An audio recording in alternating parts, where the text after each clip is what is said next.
students, I am Rakesh Ranjan in front of you all. Today I will teach you the first chapter of science related to chemistry, whose name is matter in our surroundings.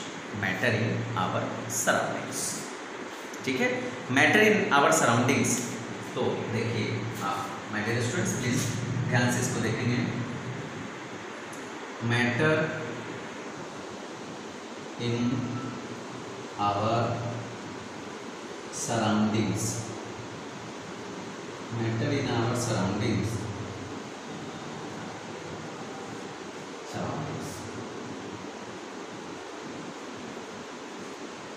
देखिए surroundings का मतलब समझते हैं. Surrounding हमारे पास चारों तरफ जो भी वस्तु है, और मैटर मीन्स समझते हैं पदार्थ. मैटर मीन्स पदार्थ, वस्तु. ठीक है, पदार्थ कहेंगे इसको.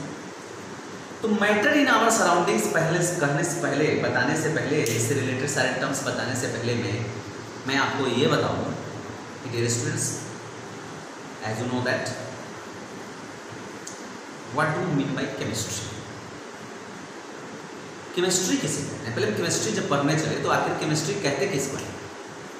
तो मैं आपको बताऊं, विभिन्न प्रकार की परिभाषाएं बहुत सारी होती है जो आपके पास है, आप अच्छी तरह से, लेकिन जो एक्चुअली जो नीड है, जो ज़रूरत है, उसके हिसाब से केमिस्ट्री को बहुत सिंपलेस्ट सरल भाषा शब्दों में कहिए कि chemistry is basically the study of matter. Chemistry is basically the study of matter. मतलब रसायन शास्त्र जो है ना, वो बेसिकली जो है वो मैटर का, यानी पदार्थ का अध्ययन करना कहलाता है. उसके सारे गुणों का, सारे प्रकार की कैरेक्टरिस्टिक्स, प्रकृति, नेचर, माने हर तरह की चीज, पदार्थ से जुड़ी सारी बातों का अध्ययन करना ही केमिस्ट्री कहलाता है. अब इसमें चाहे अब रिएक्शंस पढ़े या जो भी पढ़े, वो सब कुछ इसमें जो आता है. तो मूल बात यह है कि chemistry is the basically study of nature. Okay minded. अब डियर स्टूडेंट्स, केमिस्ट्री के बारे में तो आप समझे कि chemistry is the basically study of matter. अब जो मुझे चैप्टर पढ़ाना है उसका नाम है मैटर इन आवर सराउंडिंग. तो मैं आपको मैटर बताता हूँ. मैटर क्या है?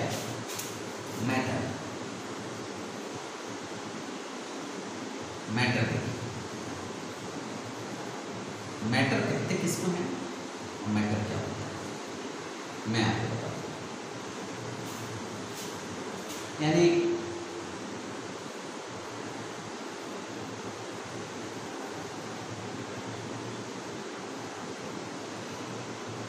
कहने का मतलब ये मैं शॉर्ट में आपको समझाने की कर रहा हूँ कि केमिस्ट्री जो है, मैटर जो है, anything that occupies space and has mass is known as matter.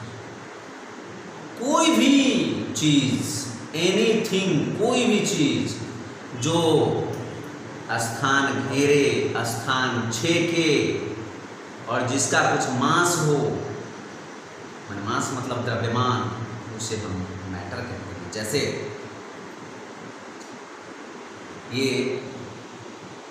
ये वस्तु, ये मान लो इसी वस्तु पे हम लेते हैं, इसी वस्तु को समझाते हैं. ये वस्तु हम अपने हाथों पे रखे, ऐसे रखे, तो हाथ पर रखे तो कुछ तो दाब इससे उत्पन्न हो रहा है हमारे हाथों पे. तो अर्थात क्या मतलब हुआ इसका? कि कुछ मास है इसमें जो हमें दाब बता रहा है. तो anything that occupies space and has मास, यानी जिसमें मास हो, यानी कोई भी वस्तु जो जिसमें द्रव्यमान हो. और जब ये वस्तु यहाँ पर रखे तो कुछ जगह ही छेक लिया मेरी पाम का, कि नहीं, हथेली का, कोई भी वस्तु का ही. तो anything that occupies space and has mass is called matter. Okay minded. मुझे डेफिनेशन लिखने की जरूरत नहीं है, आप समझ रहे हैं, वही लिखिए. Anything that has mass and occupies space is called matter. तो आप लिख सकते हैं इसको, anything that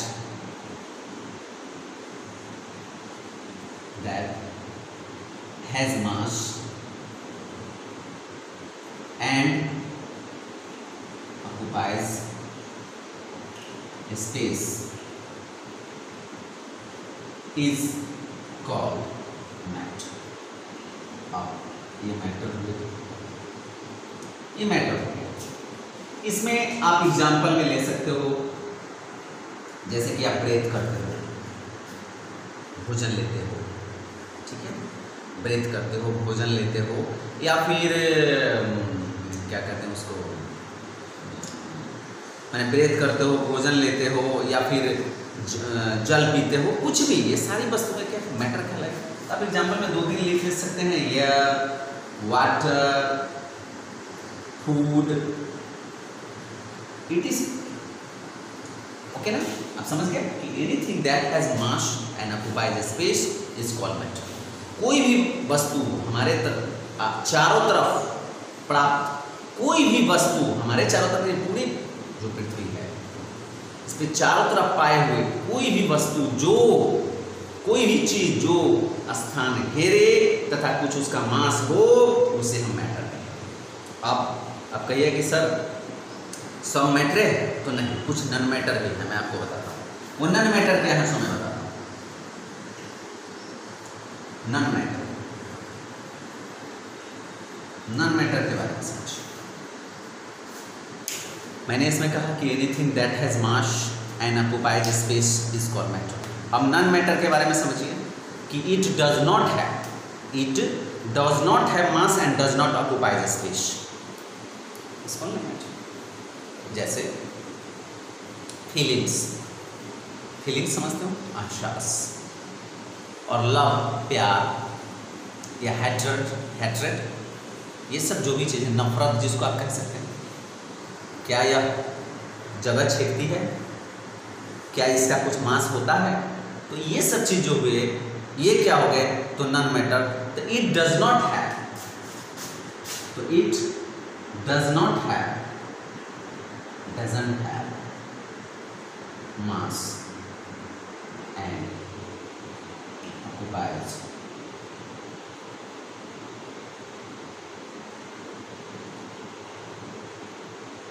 space is called non-matter. Okay, you mind it? It does not have mass and occupies space. माने जो जिसमें ना तो मास हो यानी द्रव्यमान हो और ना ही वो स्थान घेरे, that is known as non-matter। तो non-matter का एग्जाम्पल मैंने आपको बताया, आप दे सकते हो लव, फीलिंग्स, etc। ठीक है, तो ये मैटर हुए और नॉन मैटर हुए। अब डियर स्टूडेंट्स, मैं आपको बता दूं, अब क्लासिफिकेशन ऑफ मैटर होती है, क्लासिफिकेशन ऑफ मैटर। अब मैटर का क्लासिफिकेशन कर रहे हैं, उसको जरा गौर से देखेंगे। क्लासिफिकेशन, पहले आपको मैंने बताया कि मैटर क्या है, नॉन मैटर क्या है। अब मैं आपको बताने जा रहा हूं classification of matter. Classification of matter के बारे में समझिए। वर्गीकरण यानी पदार्थों का वर्गीकरण, पदार्थ को कैसे वर्गीकृत किया गया, किन तथ्यों पर और किस बात पर आधार बना के, किस बेसिकली किस चीज को मान के, क्या है वर्गीकरण करने का तरीका, किस प्रकार से वर्गीकृत किया गया। तो मैं आपको बताता हूँ कि बेसिक क्लासिफिकेशन जो है इसका, मैं आपको बता दूँ बेसिक क्लासिफिकेशन क्या है।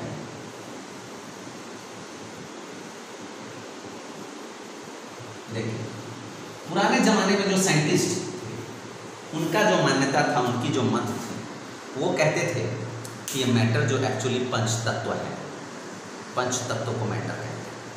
पंच तत्व, जैसे आप लिटरेचर्स में कई बार सुनते होंगे कि ये किसी की मृत्यु होने पे आप सुनते होंगे कि ये पंच तत्वों में विलीन हो गए। पंच तत्वों में विलीन हो गए यानी पंच तत्व मतलब क्या हुआ कि 5 तत्वों में विलीन हो गए, यानी 5 एलिमेंट्स में विलीन हो गए। वो पंच तत्व क्या है, तो बेसिक क्लासिफिकेशन जो मैटर का था वो पंच तत्व है। तो पंच तत्व है क्या, वो मैं आपको समझा रहा हूँ। तो पुराने ज़माने में पुराने ज़माने में जो साइंटिस्ट है, वो वो साइंटिस्ट, उनका मान्यता, उनकी मत थी कि जो क्लासिफिकेशन जो होगी, वो मैटर का जो क्लासिफिकेशन, मैटर को वर्गीकृत किया जाएगा, वो किया गया है वो पंच तत्व के रूप में, और ये 5 ही तत्व हैं, पूरा मैटर है। वो क्या था, वो मैं आपको बताता हूँ। पंच तत्व, पंच, ठीक है, पंचतत्व,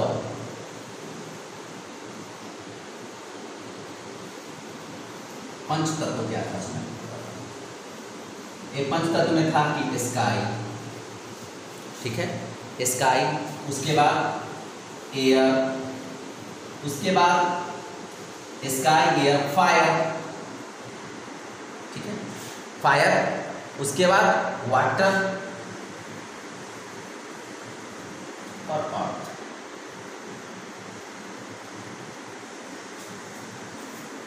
ठीक है, sky air fire water earth, that is पंचतत्व।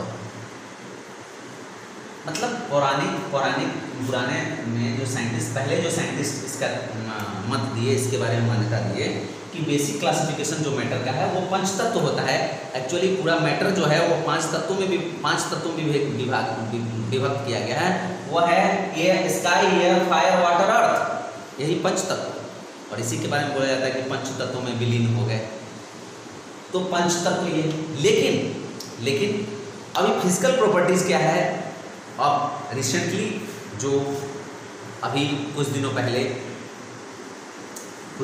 से, मतलब एक दो दशक से जो केमिस्ट्री में जो मैटर को जो क्लासिफाई किया गया है वो किस कारण से और किस तरीके से वो देखिएगा, तो है फिजिकल क्लासिफिकेशन। फिजिकल क्लासिफिकेशन क्या है? मतलब कहने का मतलब है कि फिजिकल प्रॉपर्टीज के आधार पर क्लासिफिकेशन किया गया। सॉरी, फिजिकल क्लासिफिकेशन नहीं, फिजिकल प्रॉपर्टीज के आधार पर क्लासिफिकेशन किया गया। फिजिकल प्रॉपर्टीज के आधार पर क्या क्लासिफिकेशन किया गया मैं आपको समझाता हूँ। इसमें कुछ डायग्राम्स बना के नहीं बताने हैं, तो मैं आपको समझाता हूँ कि फिजिकल प्रॉपर्टीज के आधार पर जो क्लासिफिकेशन किया गया, फिजिकल प्रॉपर्टीज के आधार पर जो क्लासिफिकेशन किया गया वो क्या है, सो मैं आपको बताता हूँ। वो प्रॉपर्टी, मतलब ऐसी प्रॉपर्टी, फिजिकल प्रॉपर्टी कहने का सेंस कि ऐसी प्रॉपर्टी जिसको हम ऑब्जर्व कर सकें। ऑब्जर्व करने का मतलब समझ सकते हैं, माने वो प्रॉपर्टी जिनको हम ऑब्जर्व कर सकें। कहने का मतलब है कि हमारे सामने कोई वस्तु है, हम उसको ऑब्जर्व करेंगे, देख सकते हैं, छू सकते हैं, सुन सकते हैं, देख सकते हैं ये लव है, सॉरी देख सकते हैं कि ये मार्कर है, छू सकते हैं, ठीक है। और कई ऐसी मैटर्स हैं जिसको हम सुन सकते हैं, सुन के भी पता कर लेते हैं कि मैटर है, सुन के भी समझ सकते हैं। या आप घर में हो और एक स्मेल आती है, एक अच्छी स्मेल, कोई भी अच्छी या बुरी किसी भी तरह की स्मेल आती है, तो आप समझ सकते हैं कि स्मेल किस प्रकार की स्मेल आती है। तो आपका जो सेंस ऑर्गन से वो बताता है कि ये इस तरह का स्मेल है, ये वेज है या नॉन वेज स्मेल है, या फिर दुर्गंधी आ रही है, किस तरह। तो इस फिजिकली ऑब्जर्व करके भी, मतलब एक ऐसी प्रॉपर्टी जिसको हम ऑब्जर्व कर सके, जिसको देख सके, जिसको छू सके, जिसको सुन सके, ठीक है, जिसको टच कर सके, मतलब जिसको स्मेल कर सके, तो ऐसी प्रॉपर्टी फिजिकल प्रॉपर्टीज की गई। फिजिकल प्रॉपर्टीज, तो फिजिकल प्रॉपर्टीज के आधार पर क्लासिफिकेशन, यानी मैटर का जो क्लासिफिकेशन जो रिसेंटली हुआ, एक दशक से जो बताई गई। पौराणिक में तो मैंने आपको बताया बेसिक क्लासिफिकेशन पंचतत्व, लेकिन अब जो रिसेंटली एक आध दशक से, एक दो दशक पहले से जो रिसेंटली जो आपका इसकी मान्यता आई है, वो क्या आई है कि फिजिकल प्रॉपर्टी के आधार पर क्लासिफिकेशन किया गया कि किस प्रकार का मैटर है, ये कौन कौन मैटर है, किस प्रकार का। तो क्या है फिजिकल प्रॉपर्टीज की एक ऐसी प्रॉपर्टी जिसको हम फिजिकली, माने शारीरिक रूप से फिजिकली ऑब्जर्व कर सकें,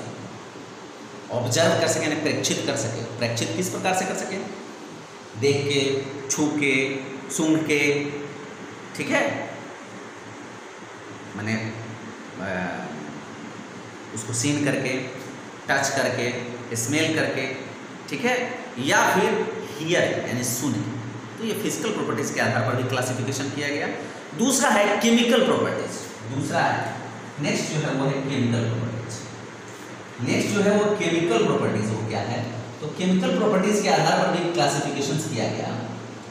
जब फिजिकल प्रॉपर्टीज में कुछ ड्रॉबैक आया, मैंने ऐसा नहीं कि सारी ड्रॉबैक है, कुछ ऐसी भी चीज़ हैं जिनको हमें ज़रूरत पड़ी, साइंटिस्ट को, वैज्ञानिक को ज़रूरत पड़ी कि नहीं, सिर्फ फिजिकली ऑब्जर्व करके ही आप मैटर का क्लासिफिकेशन नहीं कर सकते हैं, तो फिर केमिकल प्रॉपर्टीज़ के आधार पर भी क्लासिफिकेशन की बात कही गई कि मत दी गई वो केमिकल प्रॉपर्टीज़ क्या है, तो मैं आपको बताता हूँ केमिकल प्रॉपर्टीज़।